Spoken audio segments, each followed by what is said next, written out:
Tutorial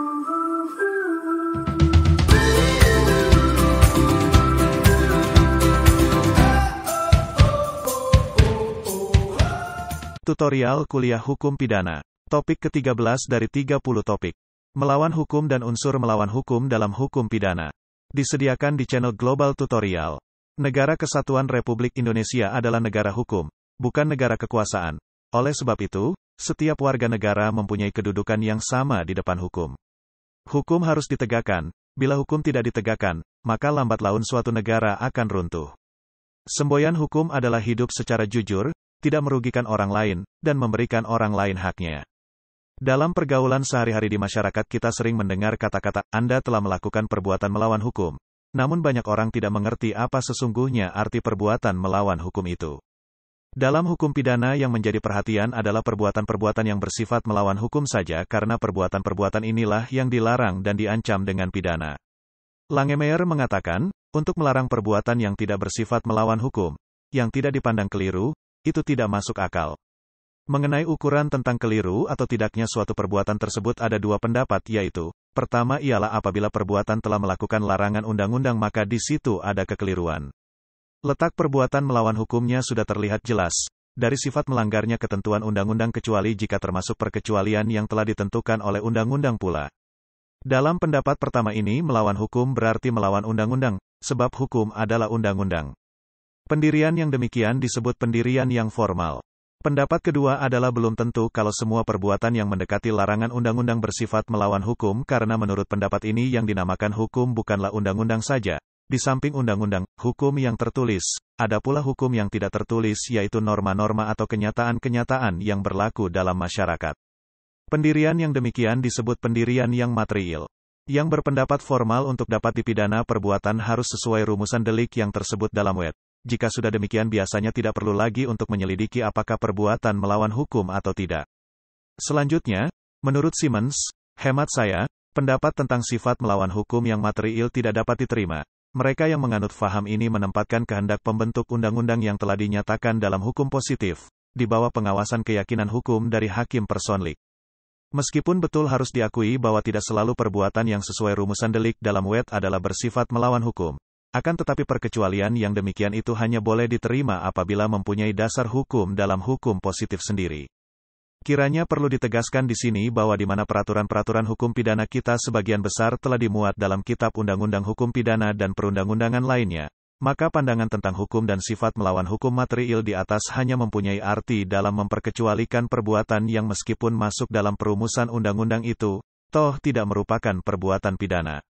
Akan tetapi, jika kita mengikuti pandangan yang material maka bedanya dengan pandangan yang formal adalah, mengakui adanya pengecualian atau penghapusan dari sifat melawan hukumnya perbuatan menurut hukum yang tertulis dan yang tidak tertulis, sedangkan pandangan yang formal hanya mengakui pengecualian yang tersebut dalam undang-undang saja. Melawan hukum adalah unsur mutlak dari tiap-tiap perbuatan-perbuatan pidana juga bagi yang dalam rumusannya tidak menyebut unsur-unsur tersebut, sedang bagi pandangan yang formal sifat tersebut tidak selalu menjadi unsur daripada perbuatan pidana. Hanya jika dalam rumusan delik disebutkan dengan nyata-nyata barulah menjadi unsur delik. Adapun konsekuensi daripada pendirian yang mengakui bahwa sifat melawan hukum selalu menjadi unsur tiap-tiap delik adalah sebagai berikut. 1. Jika unsur melawan hukum tidak tersebut dalam rumusan delik maka unsur itu dianggap dengan diam-diam telah ada, kecuali jika dibuktikan sebaliknya oleh pihak terdakwa. 2. Jika hakim ragu untuk menentukan apakah unsur melawan hukum ini ada atau tidak maka dia tidak boleh menetapkan adanya perbuatan pidana dan oleh karenanya tidak mungkin dijatuhi pidana. Menurut Jonkers dan Langemeyer, dalam hal itu terdakwa harus dilepas dari segala tuntutan hukum. Penslek van Recht Vervolgirik. Unsur melawan hukum. Berdasarkan perkembangan pengertian tentang perbuatan melawan hukum sama dengan onre mati gedat, maka terdapat 4 kriteria dari perbuatan melawan hukum itu, yakni 1. Bertentangan dengan kewajiban hukum si pelaku. 2. Melanggar hak subjektif orang lain. 3. Melanggar kaidah kesusilaan. 4. Bertentangan dengan asas kepatutan, ketelitian, serta kehati-hatian. Kriteria pertama di atas menentukan bahwa perbuatan melawan hukum itu adalah perbuatan yang bertentangan dengan kewajiban si pelaku. Tetapi tidak semua perbuatan yang bertentangan dengan kewajiban si pelaku dapat dituntut ganti kerugian. Untuk dapat dituntut ganti kerugian, disyaratkan, a. Kepentingan penggugat benar-benar terkena, terancam oleh pelanggaran tersebut.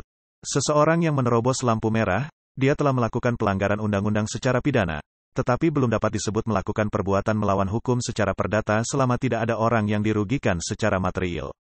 B. Kepentingan penggugat memang dilindungi oleh kaidah, peraturan perundang-undangan yang dilanggar itu, Sehut norm teori. Kriteria kedua adalah melanggar hak subjektif orang lain, yaitu bahwa seseorang tidak boleh melakukan hal-hal yang merugikan atau bahkan menghapuskan hak subjektif seseorang, misalnya saja pengurangan dana bantuan langsung tunai, BLT, bagi masyarakat yang kurang mampu oleh pihak-pihak yang mengurusinya. Kriteria ketiga dari perbuatan melawan hukum adalah pelanggaran terhadap kaidah kesusilaan, yakni kaidah-kaidah moral sejauh yang diterima oleh masyarakat sebagai kaidah hukum tidak tertulis. Perhatikan kasus Lindenbaum versus Cohen di Alas. Kriteria keempat juga diambil dari kaidah tidak tertulis. Suatu perbuatan atau tidak berbuat digolongkan kepada perbuatan melawan hukum jika bertentangan dengan kepatutan, ketelitian serta sikap hati-hatian yang seharusnya dimiliki seseorang dalam pergaulannya dengan sesama warga masyarakat atau terhadap barang milik orang lain. Salah satu unsur perbuatan pidana adalah unsur sifat melawan hukum. Unsur itu merupakan suatu penilaian objektif terhadap perbuatan dan bukan terhadap si pembuat.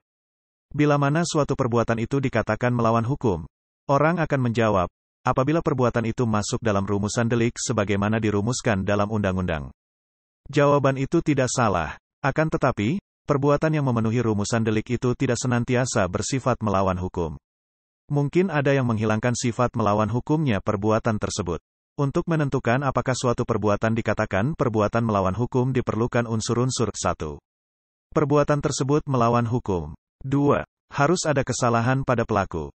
3. Harus ada kerugian. Suatu tindakan pada umumnya dapat hilang sifatnya sebagai melawan hukum bukan hanya berdasarkan ketentuan-ketentuan dalam perundang-undangan melainkan juga berdasarkan asas-asas keadilan atau asas-asas hukum yang tidak tertulis dan bersifat umum dalam suatu perkara. Misalnya faktor negara tidak dirugikan, kepentingan umum dilayani, dan terdakwa sendiri tidak mendapat untung.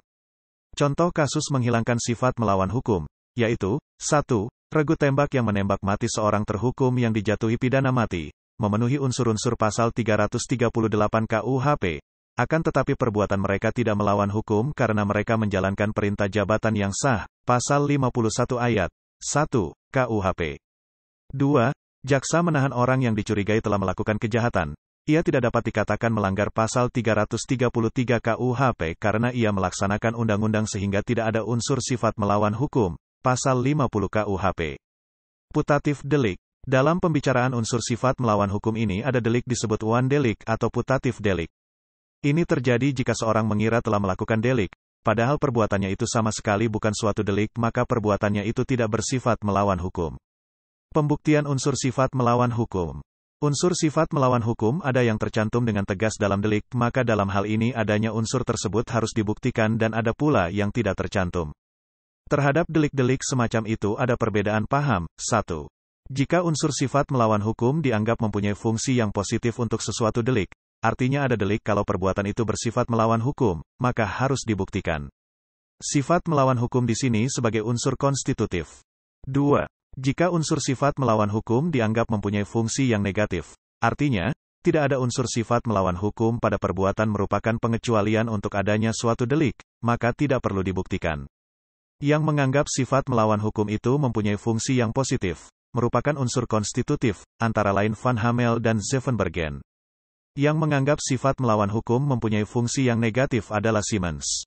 Pendapat Simmons, ajaran sifat melawan hukum untuk hukum pidana pada umumnya hanyalah mempunyai hubungan dengan pertanyaan apakah ada pengecualian yang menyebabkan hapusnya sifat melawan hukum. Prof. Muljatno yang meskipun menganggap unsur sifat melawan hukum adalah syarat mutlak yang tak dapat ditinggalkan, namun berpendirian bahwa itu tidak berarti bahwa dalam lapangan prosedural, acara pemeriksaan perkara, sifat itu harus dibebankan pembuktiannya kepada penuntut umum. Muljatno setuju. Jika tak disebut dalam rumusan delik, unsur dianggap dengan diam-diam ada, kecuali jika dibuktikan sebaliknya oleh terdakwa karena pada umumnya dengan mencocokkan rumusan undang-undang sifat melawan hukumnya perbuatan sudah dinyatakan pula.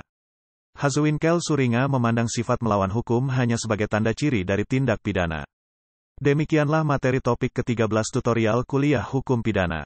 Channel Global Tutorial sangat bermanfaat bagi yang ingin menambah wawasan, termasuk mahasiswa perguruan tinggi negeri dan swasta manapun di Indonesia. Video tutorial dituturkan dan disubtitelkan agar dapat ditonton, dibaca sambil didengarkan. Jangan khawatir jika belum langsung paham. Untuk pemahaman yang lebih baik, putar dan dengarkan video ini berulang-ulang. Subscribe dan like, agar Anda mendapatkan update tutorial lainnya. Bagikan juga link video ini, agar teman lain juga mendapatkan manfaat channel ini. Sekian dan terima kasih. Sampai jumpa.